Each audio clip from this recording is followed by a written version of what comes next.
Scholastic philosophy, that's the topic of today's lecture. So we are continuing to exploring the intellectual landscape of the medieval philosophy. Scholars of medieval thought have employed the term scholasticism in various senses.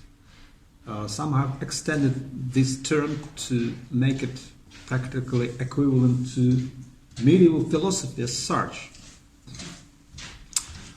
Scholasticism is a complex of philosophical and theological disciplines, schools and traditions that developed in Western Europe from the 8th, 11th centuries to the 14th, 15th centuries Anno Domini. Some scholars count Boethius, for instance, of the 6th century as the first of the scholastics, and the 15th century philosopher and theologian Nicholas of Cusa the last in the succession of scholastic thinkers. Others have confined the term scholastics to the period of the High Middle Ages. So these scholars, they allow the 12th century theologian and philosopher Peter Abelard, or sometimes the late 11th century Anselm of Canterbury, to be the first of the scholastics. Some historians of philosophy acknowledge the continuation of scholastic thought in the Iberian Peninsula in such figures as Francisco Suarez and Jean Ponson of the 17th century. The emergence of scholastic tradition was facilitated by the development of urban culture, the foundation of schools and centers of secular and theological education, the dissemination of some new translations of ancient philosophers, primarily of the logical and metaphysical works and treatises of Aristotle, and the development of a system of communication and transmission of knowledge. You know, the course of scholastic thought is closely associated with the 12th century schools that eventually formed the universities at Paris and Oxford. Besides that, we also may claim that, for instance, English scholasticism consistently points to the High Middle Ages as a period of thought that has some distinctive features. There was a period from 1150 to about 1225, which is the most important for the formation of scholastic discourse, and that period produced some of the greatest of all medieval thinkers, such as Anselm of Canterbury, Gilbert of Poitiers, Peter Abelard, the school of Chartres. And at the same time, you know, as I told you, many of the works of the ancients became available to the medievals for the first time, thanks to the conquest of territory by Christians in Spain, and you know, Western scholars engaged in a feverish attempt to assimilate them. You know, some of the works of ancient authors had been translated from Greek into Syriac in the Middle East, and they were translated into Arabic, and from Arabic they were translated into Latin with the help of Spanish Jews. And other works were rendered into Latin directly from Greek originals by scholars working in Sicily and southern Italy. I'd like to stress another point, that in the Middle Ages, the very term scholasticus was used in order to indicate a special method of teaching, as well as a set of special disciplines. The so-called liberal arts, which combined trivium and quadrivium. This complex of liberal art was called scholasticus. Scholasticus. The trivium included grammar, rhetoric, and dialectic. The quadrivium included arithmetic, geometry, astronomy, and music, and the name scholasticus was applied to any learned man or professor, and the title came to have an honorific sense. So the course of scholastic thought is closely associated with the activity of schools and universities, And also there were lots of special activities, oral activities, and literal journals in which this scholastic discourse was instantiated. The literary journals used by scholastics reflect university activities and settings, such as the commentary, the product of classroom lectures on texts, the quaestio is the product of university disputations, the summa, or the textbooks of the age, this kind of encyclopedias covering lots of ideas and approaches to the most fundamental issues of theology. And in fact, scholasticism is the method of teaching and learning. This method was used in various disciplines, and of course, primarily it was used in theology and philosophy. And the aim of this method was to yield knowledge concordant with both human reason and Christian faith. The rationalization of the Christian doctrine was among the major concerns of scholastic thinkers. The method was practiced in the medieval universities, and it was used by lots of scholastics, those who had become aware of the logic works of Aristotle, and they had eventually become acquainted with some of his metaphysical works. And as a result, the literary journals used by scholastics reflect the university activities and settings, as I told you. So what were the major features of scholastic discourse? Scholastic thinkers, they laid emphasis on rigorous argumentation. They trusted logic and dialectics as the tools that would enable researchers to uncover the truth, which is compatible, first of all, with both human reason and the truth which is also compatible with the truth of revelation. That means that the logical tools were used in order to demonstrate the unity of our knowledge, the concordia between knowledge obtained through the natural light of reason and through supernatural revelation as well. So, scholastic thinkers accepted as a fundamental guide to developing their own ideas the ancient insight that early philosophers whose thought and writings were remembered and perceived had so privileged a claim on one's attention. To show the legitimacy of one's own reflections involved constant reference to and dialogue with such predecessors. And scholastic thinkers during this period felt obliged to raise questions about the relationship of their theorists to revealed truth and to coordinate the insights of philosophy with theological teaching. Though in the late Middle Ages there was a theory of double truth, the truth of theology and truth of philosophy or science. And some of the late scholastic thinkers claimed that anyway we should make distinction and we shouldn't take care of the intersection or convergence of these lines of revealing the truth, scientific or philosophical, and the truth of revelation seem nothing to do with the truth obtained through the natural light of reason. But actually, that point of view wasn't so popular in the Middle Ages. That point of view was sustained by some of the scholastic thinkers, such as William of Ockham. Nevertheless, the main concern of scholastics was just to demonstrate that anyway there is a kind of agreement or concordia between our human reason and the truth of revelation, the truth of revelation. We are going to examine some of the major scholastic doctrines. The first is the period of preparation. This period which began in 8th, 9th century up to 12th century. And the first great figure of this period was John Scotus Eriugena, who sometimes is considered to be the first proto-scholastic thinker. Eriugena was introduced to Latin thought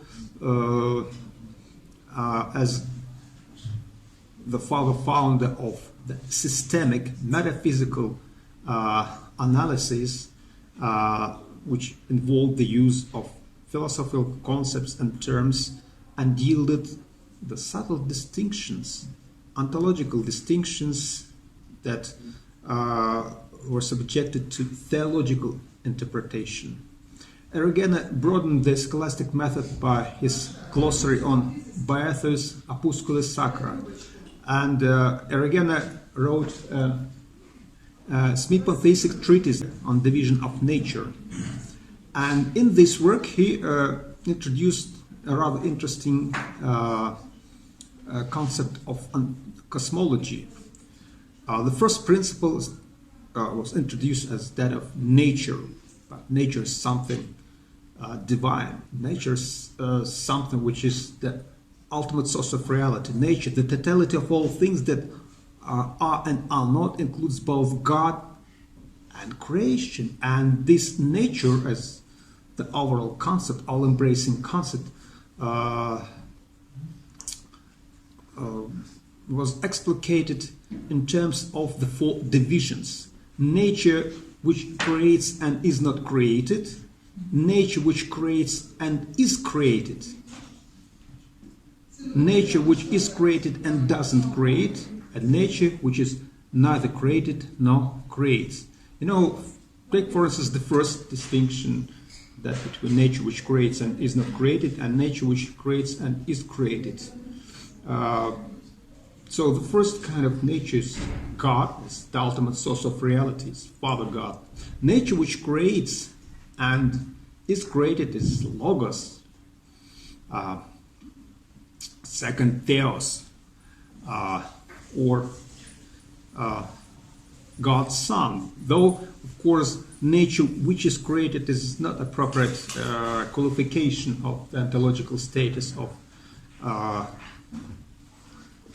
God's Son or Logos. Nevertheless, Logos is also a certain level of reality which is associated with the complex unity of ideal forms of archetypes, according to which the things of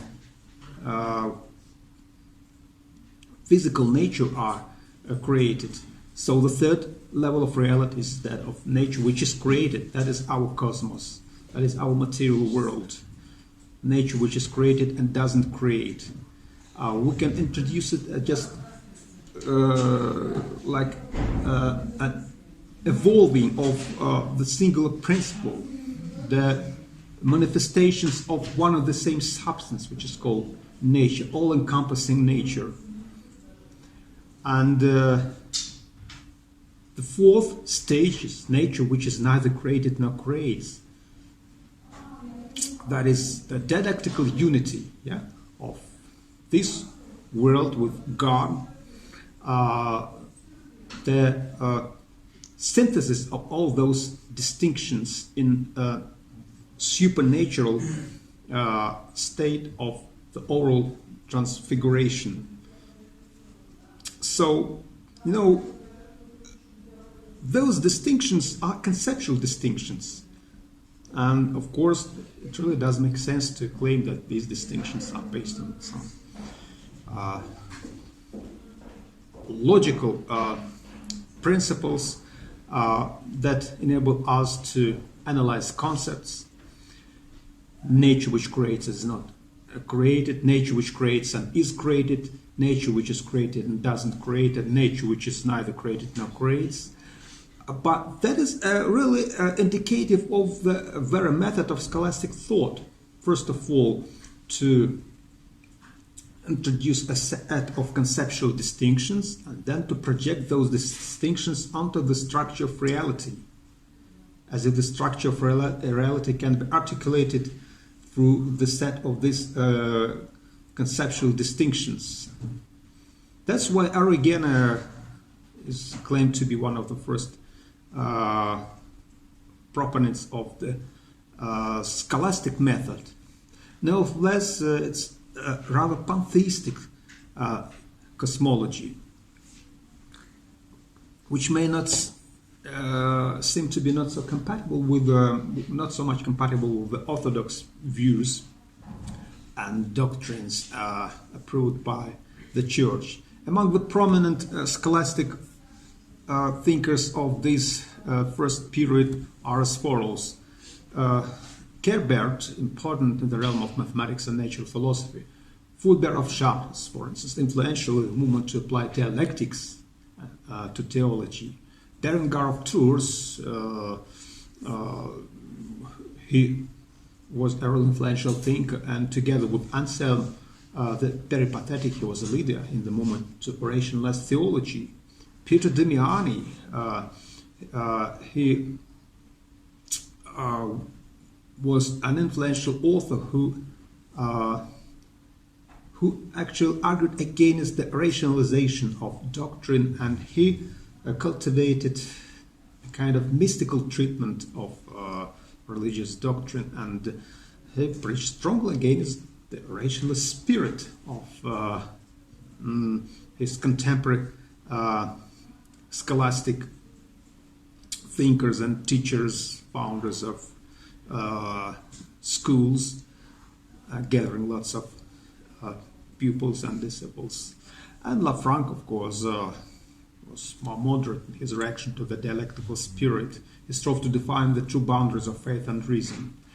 Then goes the so-called early scholasticism of the 12th century. And Anselm of Canterbury is a typical representative of this early scholasticism. Sometimes it is Anselm of Canterbury who is introduced as the father of scholasticism. Anselm's motto was Creda ut intelligam. This motto was taken from St. Augustine, and this motto expressed the idea of organic relation between faith and reason. And Anselm endeavors to show that revealed truths, the truth of revelation, can be established on independent rational basis through a set of arguments. They can be demonstrated actually through a set of arguments. And he is the author of a set of works, Monologion, Proslogion, and in his work Monologion, he professes to produce sola rationia, that is, by recourse to rational considerations alone. And St. Anselm of Canterbury is best known as the author of the so-called ontological argument for the existence of God. Rather influential and original argument. He intended to prove God's existence by abstract reasoning alone, simply to infer the existence of God from the very idea of God. The ontological argument was introduced in his work Proslogion. And this treatise was addressed to the biblical fool who denies the existence of God, the atheist.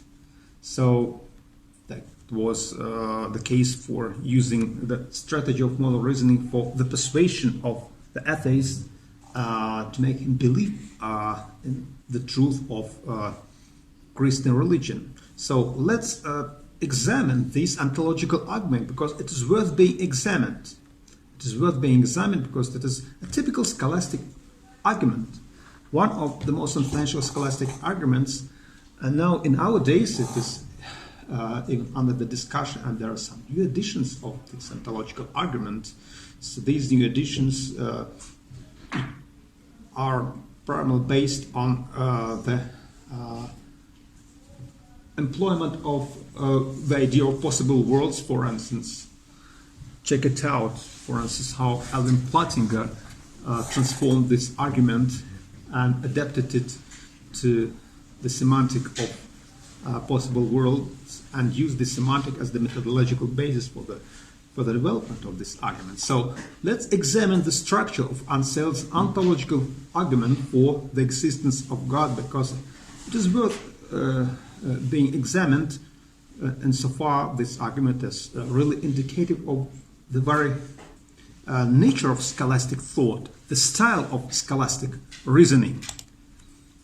So, Anselm of Canterbury begins with explicating the idea of God. The idea of God can be explicated in the following terms. God is something than which nothing greater can be thought of. Lord, we believe you to be something than which nothing greater can be thought of. And fool, atheist, when he hears this very thing, I say, something than which nothing greater can be thought, understands what he hears, though still this fool doesn't believe. Nevertheless, he is capable of understanding the very idea of God. And this idea is articulated through this definition. God is something than which nothing greater can be thought of. That's a rather sophisticated and subtle formula. The second premise. It is one matter that a thing is in the understanding, another to understand a thing to be. For example, when the painter thinks beforehand what is going to be done, he has it in the understanding, but doesn't yet understand to be what he doesn't yet make.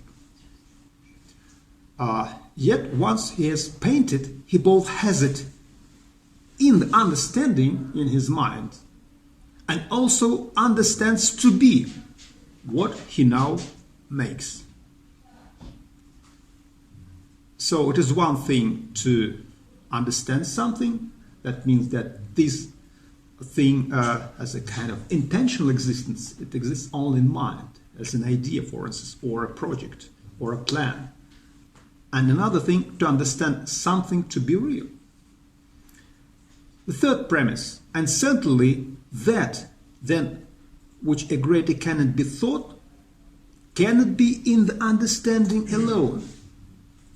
If indeed it is even in the understanding only, it can be thought to be in reality, which is greater. For to be in reality is greater than to be in the understanding alone, because those things which exist independently of mind, they are greater, because those things that exist merely in our mind, they exist insofar they are the objects of thought or consideration, and things that exist independently of our mind, they are devoid of these ontological restrictions. They exist without a relation to their being somehow conceived of. The fourth conclusion, thus if that then which a greater cannot be thought is in the understanding alone, the very thing than which a greater cannot be thought is that than which a greater can be thought. But certainly this cannot be. It is in contradiction to the very idea of God. Therefore, without a doubt, something than which a greater is not able to be thought exists both in the understanding and in reality. So once again, just, because actually this articulation of the argument may seem to be a rather complex one. So Anselm of Canterbury claims that we believe in God, and God can be defined as something than which nothing greater can be thought. And certainly that than which a greater cannot be thought cannot be in the understanding alone. If indeed it is even in the understanding only, it can be thought to be in reality, which is greater. Thus, if that than which a greater cannot be thought is in the understanding alone, the very thing than which a greater cannot be thought is that than which a greater can be thought, but certainly this cannot be. There is a kind of contradiction.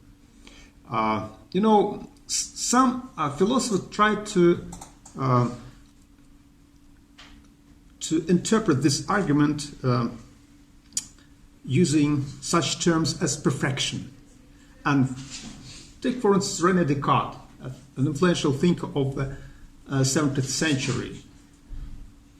René Descartes thought that the existence of God can be proved as a kind of analytic truth. We simply have to analyze the very idea or the very concept of God.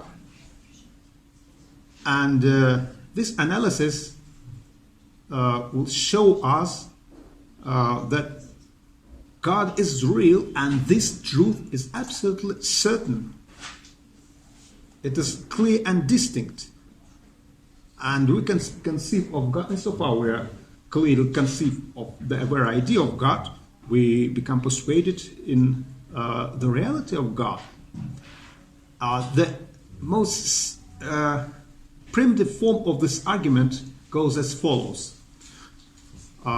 We can interpret Anselm of Canterbury's formula that God is something than which nothing greater can be thought, as if this formula is indicative of God as an absolutely perfect being. God is an absolutely perfect being, and we cannot conceive of God as being devoid of any of the perfections. Insofar reality or existence is one of the perfections or attributes of God, and God is absolutely perfect. Therefore, we are committed to ascribing this perfection to God according to the definition of God as an absolutely perfect being. Because if God is an absolutely perfect being, we cannot and we are not justified in thinking of God as being devoid of such a perfection as existence or being in reality. Therefore, if we understand clearly the idea of God, if we just explicate this idea and think of God as the absolutely perfectly being and treat at the same time existence as the perfection among other perfections, so we are anyway logically committed to making this claim that if God is absolutely perfect thing, therefore God must be real, because reality is listed among other perfections. Being in reality is listed among other perfections, and it follows from the analysis of the very idea of God that God cannot be devoid of such a perfection as being in reality, existing. You know, this interpretation of Anselm's argument is a rather primitive one. Nevertheless, Descartes used this interpretation, but Immanuel Kant, a German philosopher, subjected this interpretation to criticism. Kant rejects the assumption that existence or being in reality is a kind of perfection, is something which is just like a real predicate. If is were a real and not merely a grammatical predicate, it would be able to form part of the definition of God, and it could then be an analytic truth that God exists. But existential propositions, Kant claims, propositions asserting existence, they are always synthetic, always true or false as a matter of fact rather than as a matter of definition. Whether any specified kind of thing exists can be determined only by the tests of experience, for instance. So, yeah, Descartes claimed that just as idea of a triangle necessarily includes among the defining attributes of a triangle that of having its 3 internal angles equal to 2 right angles, so the idea of a supremely perfect being or absolutely perfect being necessarily includes the attribute of existence. But that is the wrong mode of thinking, the wrong way of thinking about God, because we do recognize that God is a supremely perfect being, but it is not the perfection which is listed among the predicates of God. Actually, existence is not a real predicate.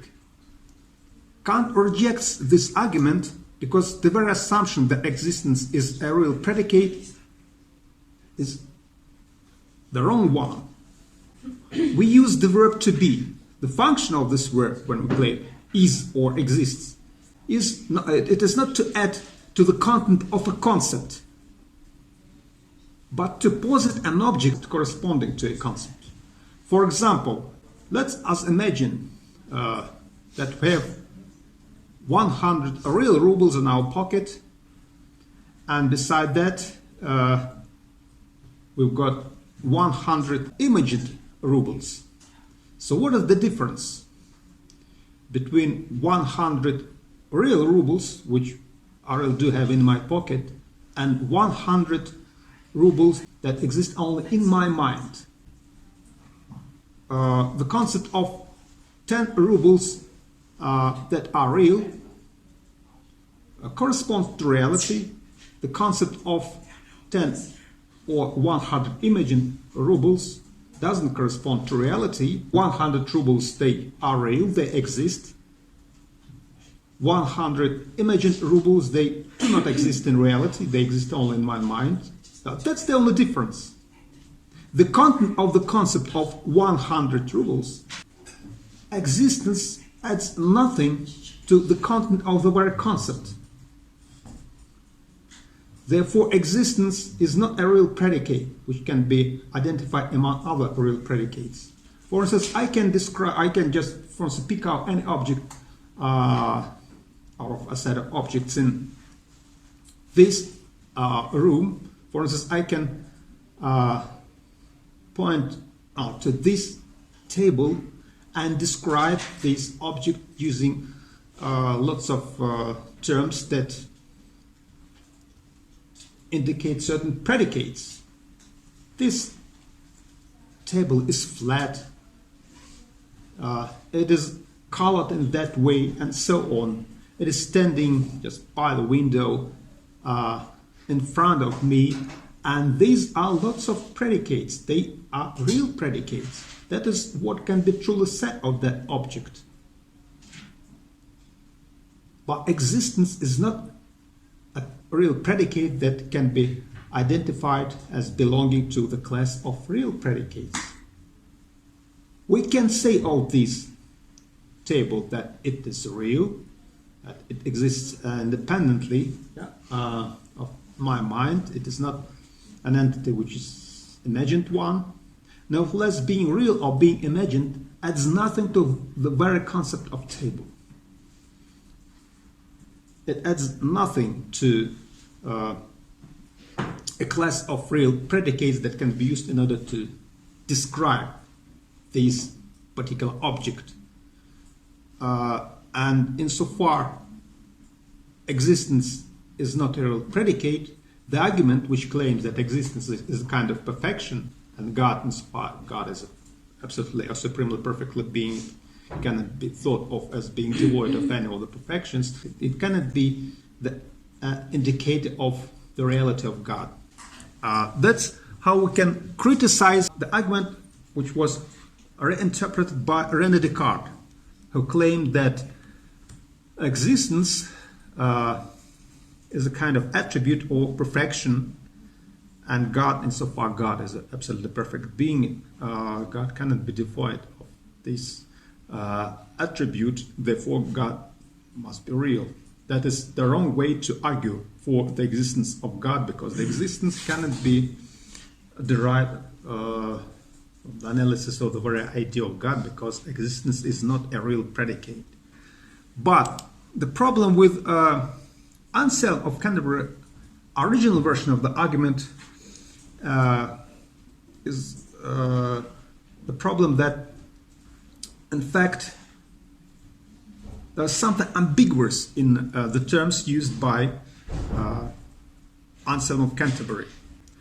Paul Spade, a historian of medieval philosophy, tried to analyze this argument. So consider the first premise. There exists in the understanding a being than which no greater can be conceived. And he asked us just to call this being G for convenience. So, and let's analyze this term, exists in the understanding. For Anselm, it means only that I can think of such thing, whether it exists or not, whether it is even possible or not. So the first premise is obviously true. The second premise, suppose G something than which no greater can be conceived, doesn't exist. Nevertheless, the following counterfactual condition was true. If it did exist, it would be greater than it is in fact. The fact being by our assumption that it doesn't exist. Just as there is a sense in which premise number 1 is guaranteed true, so too there is a sense in which premise number 2 is guaranteed true. But unfortunately, they are not the premises that have the same meaning. There are at least 4 different senses in which one may take each of the premises according to 4 senses of the term greater that appears in them. Something X is greater than something Y if and only if. So first, X really has all the great-making features that Y really has and more besides. Second, X really has all the great-making features Y is thought of as having and more besides. X is thought of as having all the perfections that Y really has and more besides. X is thought of as having all the perfections that Y is thought of as having and more besides, and so on. So the argument is formally valid if we read the same sense of greater in both its premises. Unfortunately, the plausibility of taking the 2 premises as true together rests on trading on the ambiguity in greater. That's the problem with this argument. Early scholasticism, as exemplified in the works of Peter Abelard and Peter Lombard, particularly in Peter Lombard's sentences, and among the other early scholastic authors are as follows: Huyck of Saint-Victor, Bernard of Clairvaux, Hildegard of Bingen, Alain de Lille, and Joachim Fior. I'd like to draw your attention to one of the most interesting problems, the problem that was of really great interest to many scholastic thinkers. And we can demonstrate the style of scholastic research using the discourse revolving around the problem of universals as a paradigmatic case of scholastic thinking. So in this early scholasticism, a new interest was taken in this problem, the problem of the universal. This is the problem of the ontological status of that which is common to many things that belong to the same species and genus. For instance, I can pose the following questions. Is there such thing as one and the same nature or essence shared by many particular things? Is this universal nature real or not? Is there something in reality which is denoted by universal terms such as an animal or a human being? These are specific and generic terms. And as we shall see, this problem had theological implications.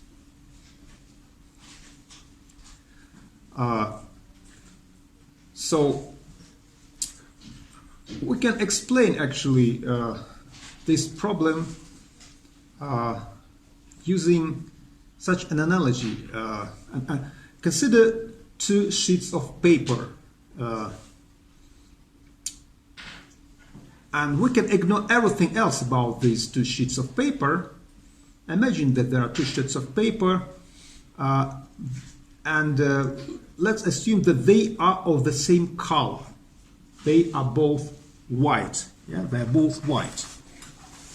And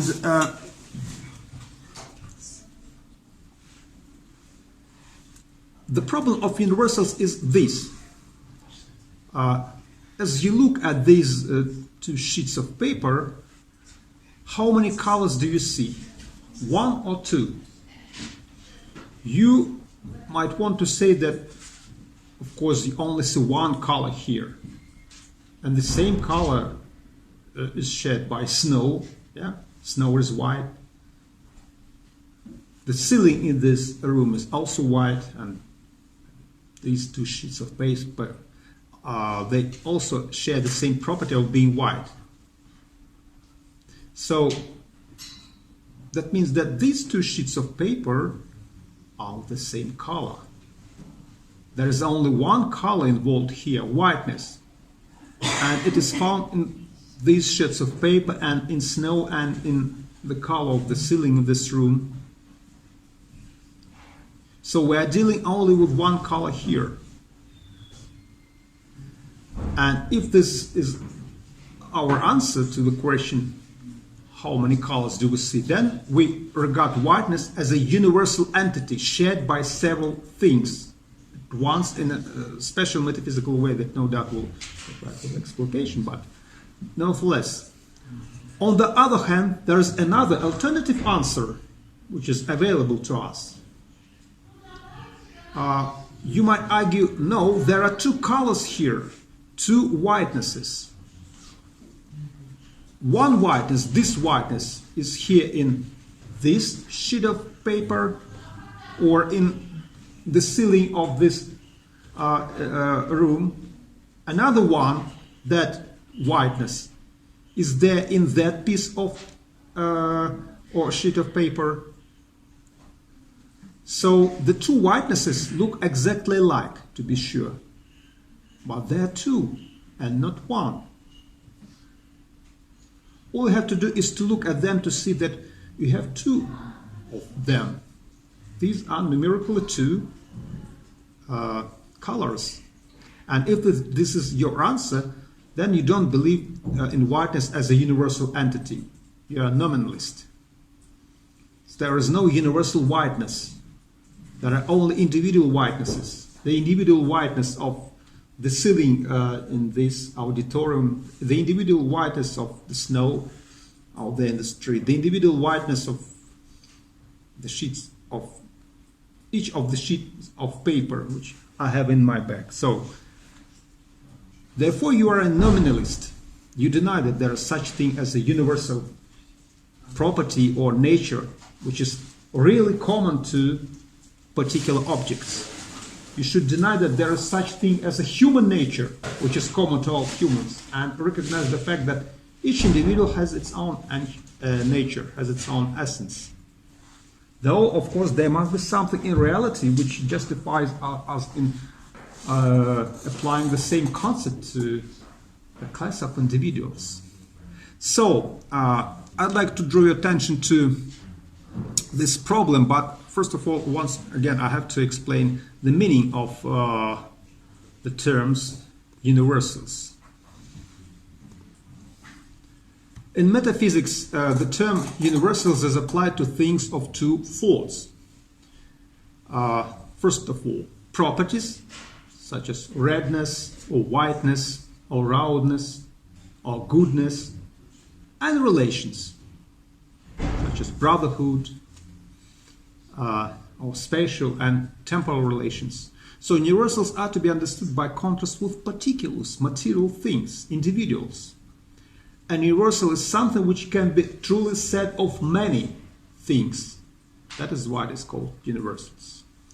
There are other terms that are cognate with universals. These terms refer not only to properties and relations, but also to qualities, attributes, characteristics, essences, and accidents, species and genus, and natural kinds as well. So, the problem of universals is an ancient problem about what is signified by common nouns and adjectives such as man, tree, or white. For example, Socrates is a man, Plato is a man, Aristotle is a man. So, being a man is a predicate, that is what can be truly said of many individuals. Does it mean that they share one and the same essence, human nature? Is there in reality such thing as human nature, which is common to or shared by many individuals? So the problem of universals can be exposed through a set of interrelated questions. What is the logical and existential status of the thing that these words, universal predicates, refer to? Is it in fact a thing or a concept? Is it something existing in reality, external to the mind, or not? If so, then is it something physical or something abstract? Is it separate from particular material objects, or maybe some and a part of particular material object. Universal is somehow instantiated in each of the individuals. So the problem of the nature of universals was suggested by certain texts of Porphyry, that's the author of the 3rd and 4th century AD, and Boethius. Porphyry was a pupil and biographer of Plotinus, the founder of Neoplatonism. That is, he was the one who compiled and edited Plotinus' writings, the Enneads. And Porphyry was the first to raise the problem of universals in a rather specific form. And this problem was actually discussed in this form, which was originally introduced by Porphyry. Porphyry, in his work Isagoge, or Introduction to Aristotle's Categories, considers the problem on universals in relation to the generic and specific notions. The notions that are applied in order to identify genus and species in a succession of definitions. The notions of genera and species are involved in the structure of logical definition. We claim Socrates is a human being. As an individual, Socrates belongs to the genus of living beings, that's a generic concept, and to the species of rational living beings, that's a specific concept. That means that generic concept, living being, is specified through the addition of the specific feature, such as being rational. Individual corporeal substance plus animality plus rationality equals an individual as a human being. And Boethius, Anitus Manlius Severinus, a thinker who contributed to the translation of some of the Aristotle works on logic, introduced the concept of the structure of logical definition, and this view of the structure of logical definition was subjected to the further ontological interpretation. That means that the structure of logical definition was introduced as an ontological paradigm or model.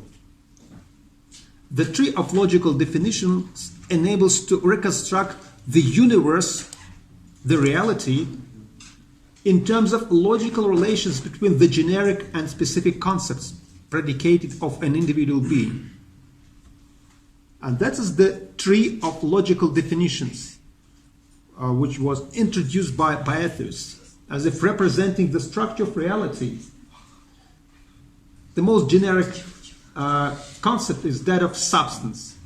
Then we simply operate through the division of concepts. That is a logical operation. Substances, they can be divided into such classes as corporeal substances and incorporeal substances. Corporeal substances, living, non-living beings.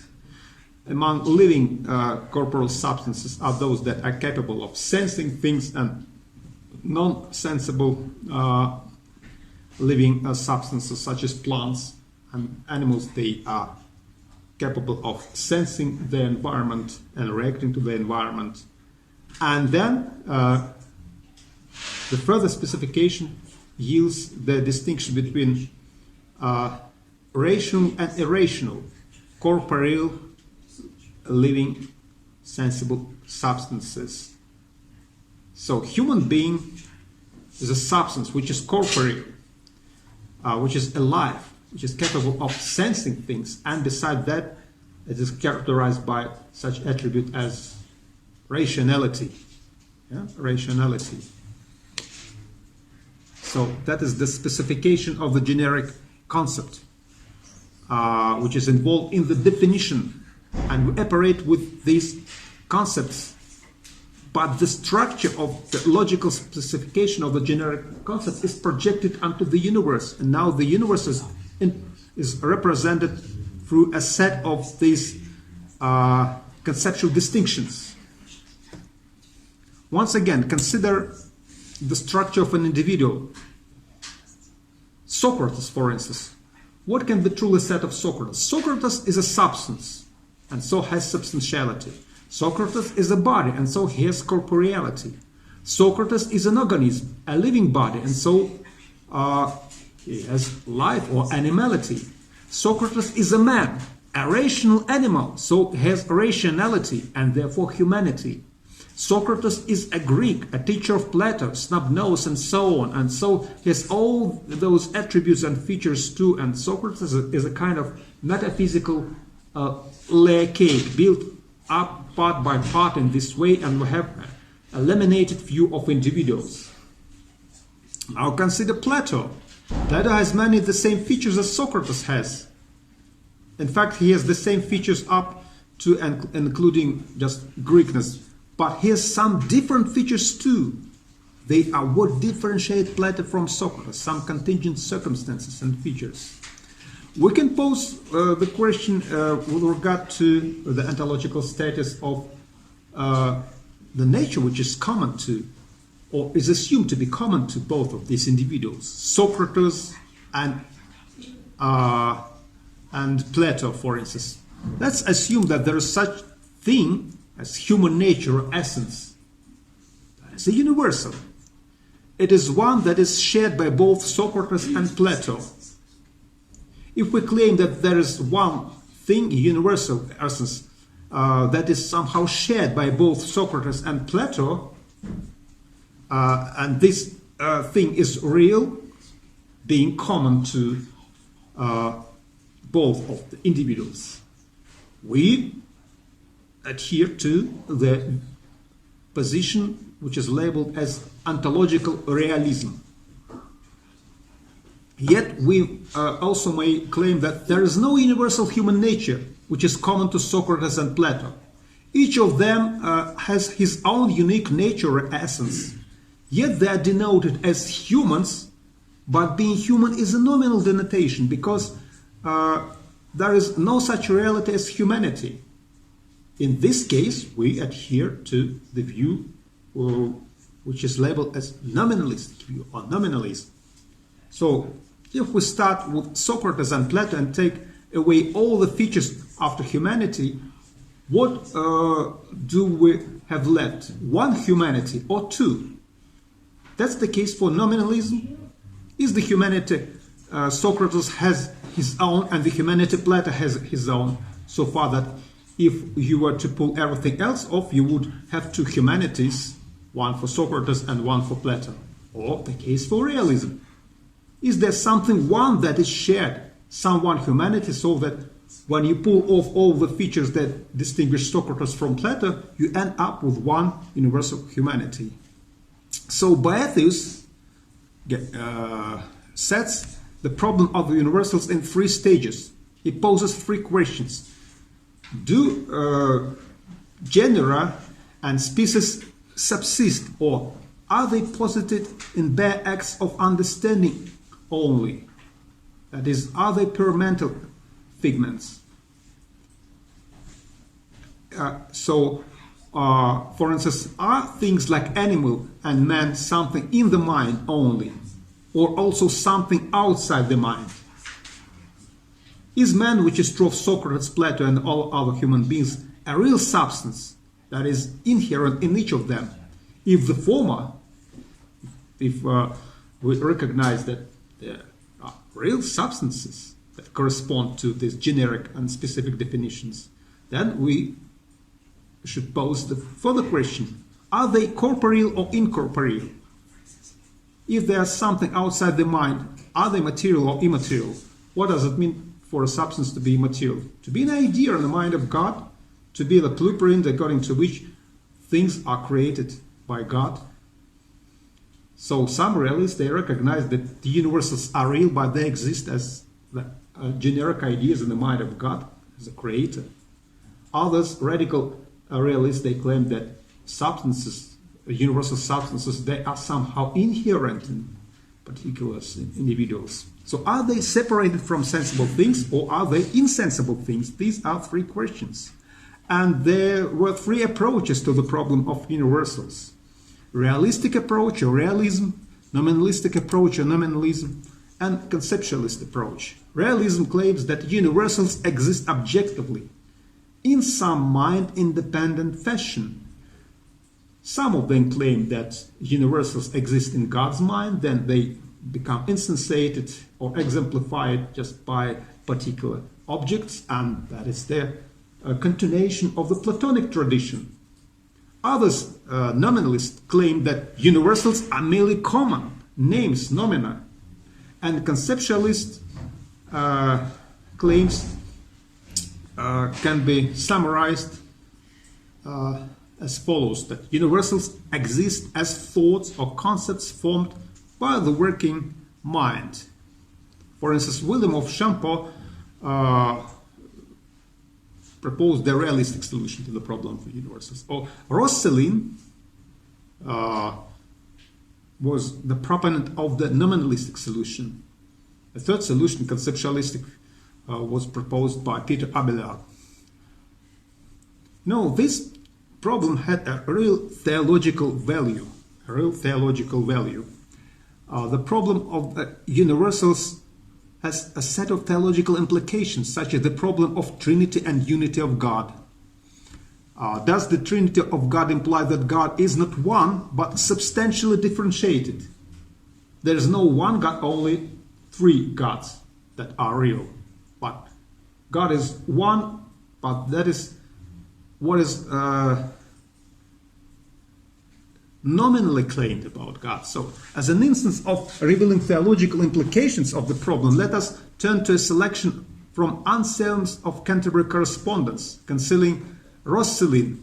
Roscelin of Compiègne was one of a group of logicians in late 11th and early 12th century Europe.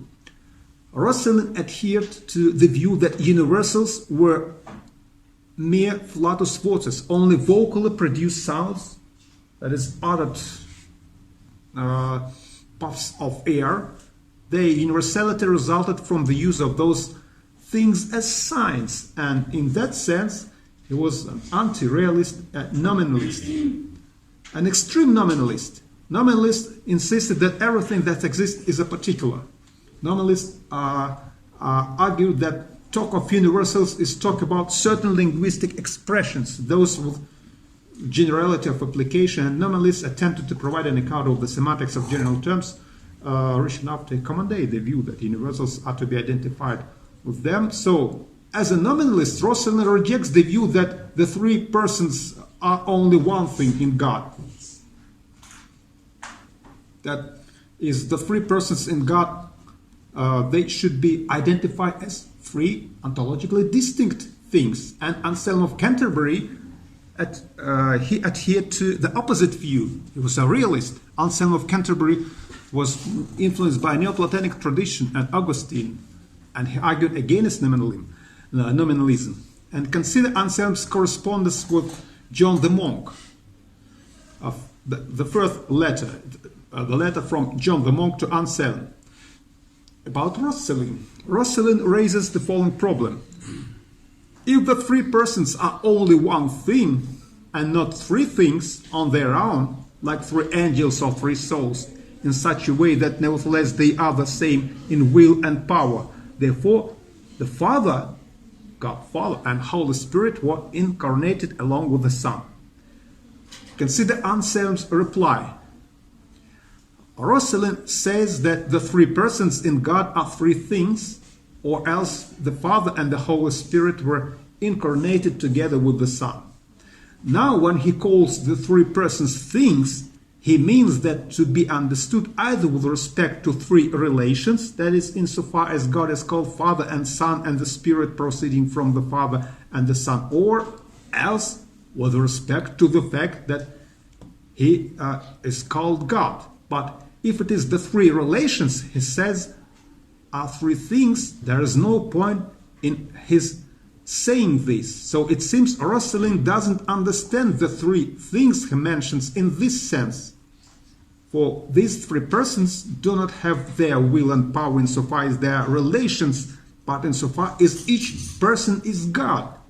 But if he says the three persons are three things insofar as each person is God, then either he means to set up three gods, or else he doesn't understand what he's saying. So, to sum up, Roscelin denies the reality of universals.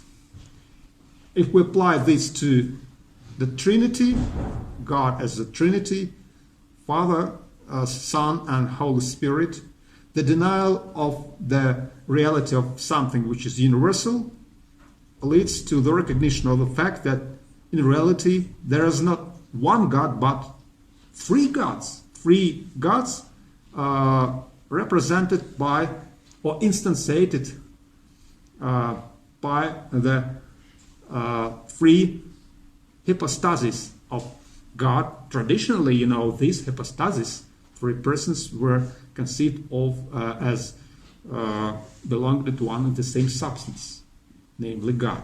But nominalistic view implies that in fact we claim that God is one, but this claim is nominal. In reality, there is no place for something which is universal, and we are devoid of any tools for arguing for the reality of God as one, but having these three hypostases. That's the false, the implication which is inconsistent with Orthodox view of God. Then, I'd like to cite Walter Marvin. For a realist of the Platonic kind, the universals are real. They are over and above the things, and they seem more important than the particulars or individuals. For such a realist, the world seems a step ladder with God at the top and the things of earth at the bottom, and the angels and the church, the kingdom of divine grace, in between. Again, the higher had to exist to make the existence of the lower possible, and therefore the higher was a necessary existent, whereas the relative of the lower was an accidental existent. That means that if we think of the universals as the ideas or the archetypes or the models out of which things are created, these ideas of things, they are of highest value, and they serve as a kind of paradigms or models for things, ideal archetypes, the constituents of God's design of the world, and they have supreme value, and everything in the world should correspond to the archetypes, to the ideal forms, to the universals existing in God's mind, to the ideas. That's how Platonic tradition manifested itself in Christian thought. So thus it follows that God, the logically supreme being by definition, not only exists necessarily, but is the most real and perfect being. And it follows that you and I and all men could fall before ever we existed, because we share one and the same human nature, and our human nature is corrupted. And it follows that you and I and all men could be saved as a race before ever we drew breath. Anyway, our religion operates with universals, but the status of these universals should be clarified. So the first view to consider and to clarify is the realist view. So according to the realist view, entities including abstract concepts and universals as well as more concrete objects have an existence independent of the act of perception and independent of their names. So the first position to be considered is that of extreme realism. Extreme realism was articulated by Plato in his theory of forms. So Plato's solution is that universals do indeed exist, although not in the same way that ordinary physical particular objects exist.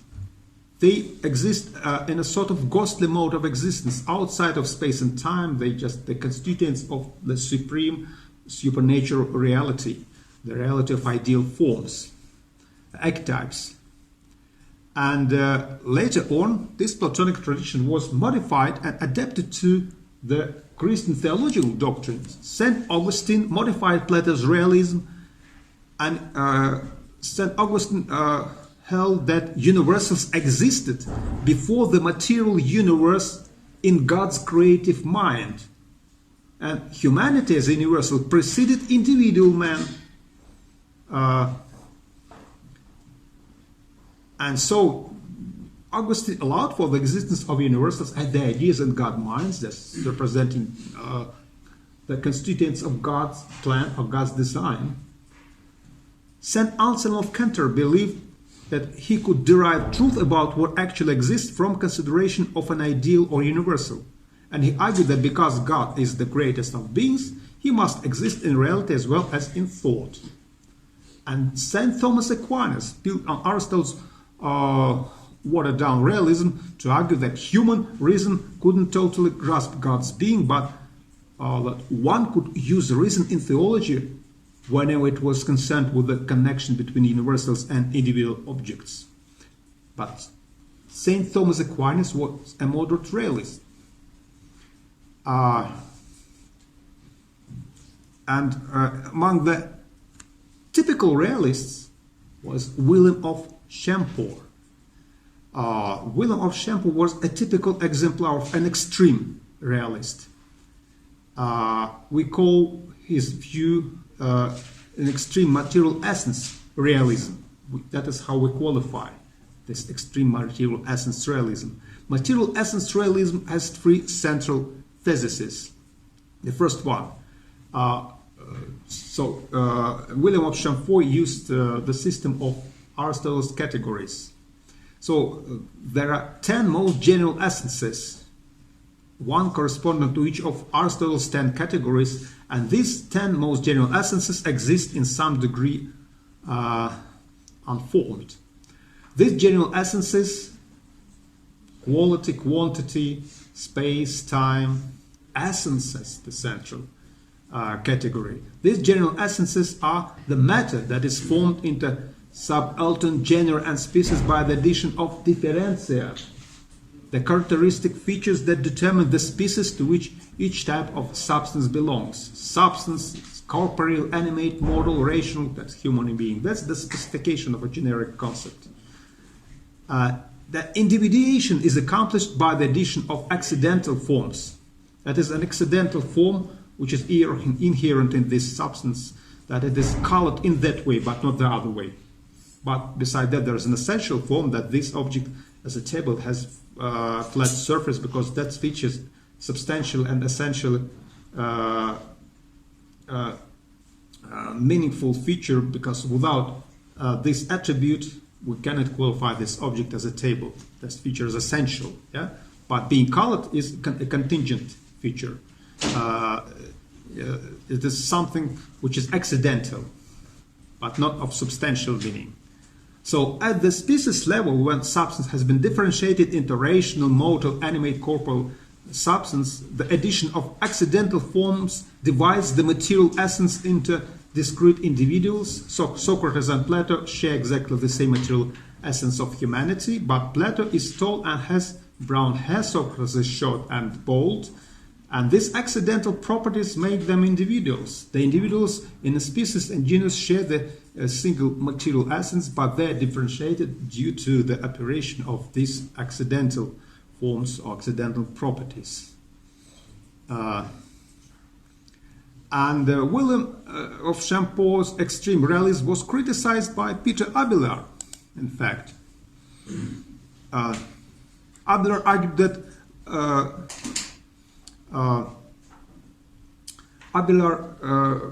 claimed that there would be 10 essences of all things, 10 Aristotle categories, if we follow the lines of reasoning proposed by William of Champeaux.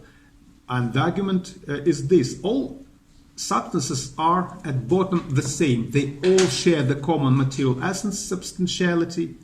That is indeed true on William of Champeaux's view. So all qualities are at bottom the same: redness, greenness, tallness, and the rest.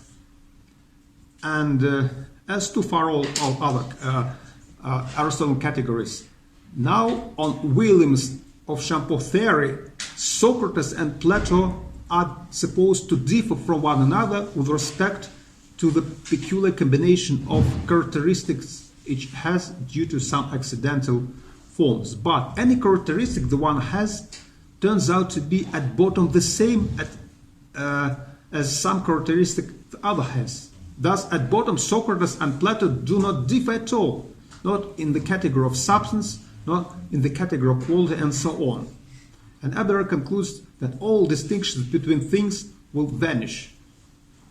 So that is only a brief exposition of one of the line of criticism of the radical realism.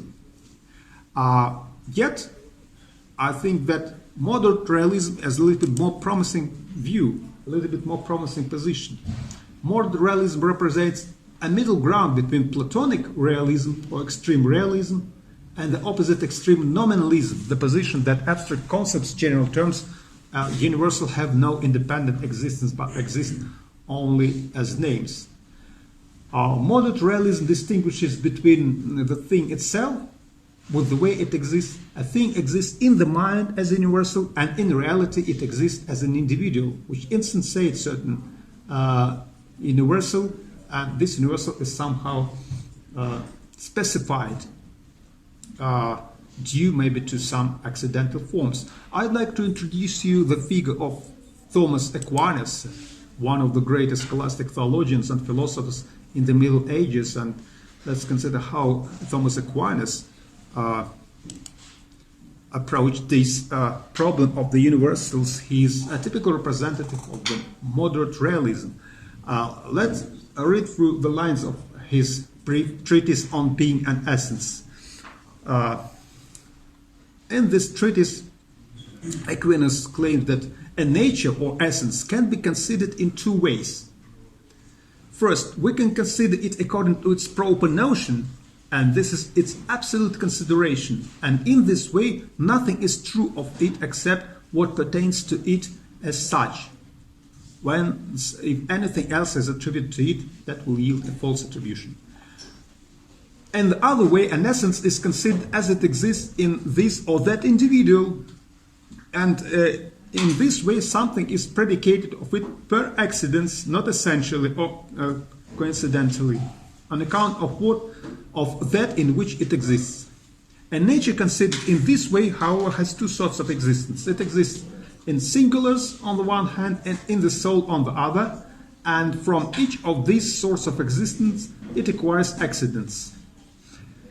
In the singulars, in particular things, the essence has several acts of existence according to the multiplicity of singulars. Nevertheless, if we consider the essence in the first absolute sense, none of this pertain to it.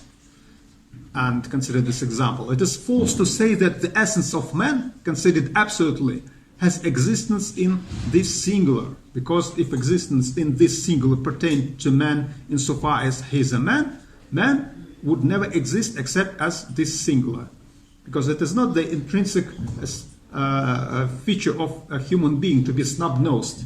But Socrates was a snub-nosed, yeah, you know, but that is not the substantial characteristic of a human being. If we conceive of the essence of man in its absolute sense, so we should become abstracted of these accidental forms. So, therefore, the nature of man considered absolutely abstracts from every existence, though it doesn't exclude any. So, we can summarize the view of Thomas Aquinas as follows. A common nature or essence can be considered according to its proper notion, and this is its absolute consideration. A common nature or essence according to its absolute consideration abstracts from all existence both in the singulars and in the mind. Yet it is the same nature that informs both the singulars that have this nature and the minds conceiving of them in terms of this nature. This sameness, the same nature, is not numerical sameness, and thus it doesn't yield numerical one nature. On the contrary, it is the sameness of several numerically distinct realizations of the same information content, just like the sameness of a book in its several copies. And I'd like to cite Gyula Klima, an author of The Entry, the Medieval Problem of Universal and Standard Encyclopedia of Philosophy. Just as there is no such a thing as a universal book over and above a singular copies of the same book, So there is no such a thing as a universal nature existing over and above the singular things of the same nature. Still, just as it is true to say that the singular copies are the copies of the same book, so it is true to say that these singulars are of the same nature. Yeah? So one should distinguish between what we can say about the same nature as such and what we can say about the same nature on account of its conditions as to it exists in this or that subject. The same nature as such is neither in the singulars nor in the mind, but it is only insofar as it is in the mind that it can be recognizably the same on account of the mind's abstraction. That it is abstract and is actually recognized as the same in its many instances is something that belongs to the same nature only on account of being conceived by the abstractive mind. So the operation of abstraction plays a crucial role in constructing universal. This is the reason why the nature is called a universal concept insofar as it is in the mind. And it is only under this aspect that it is properly called universal. So, to sum up, when we use the term universal, first of all, we should make distinction between the nature existing in this singular, such as the individualized human nature of Socrates, which is numerically one item, mind independent existing in Socrates, and it is the matter, according to Thomas Aquinas, which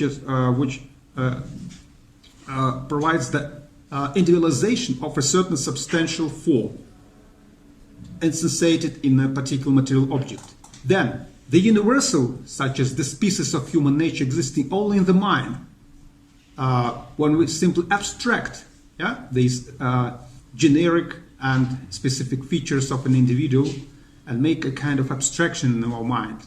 We abstract these features from the individual conditions of their real existence. And the third element, the nature according to its absolute consideration, such as human nature considered as such, an absolute abstraction being abstracted from both its existence in the singulars and its existence in the mind as the object of any relevant conception. So we have run out of time, yeah? A few words about nominalism to sum up. Nominalism is the doctrine that abstract concepts, general terms, and universals have no independent existence, but they exist only as names. Therefore, various objects labeled by the same term, they have nothing in common but their name. Still, there remains the question about the ontological foundation for the application of the general terms to the particular material objects. What justifies us in claiming that, for instance, we are all humans, if there is no such thing as human nature, which is common to us? We use this term nominally. Nevertheless, we claim that it is not a mistake to claim that we are all humans. Do imply that we belong to the same species and genera. But that means that anyway we should recognize that there must be something real which is essential to the application of these universal names to the particular material objects. But what is this real? That's the problem of the universals. And this problem is still under the discussion, has lots of theological, ontological, and even logical implications and extensions.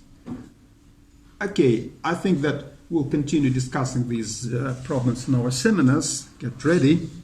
So that is all for today, yeah?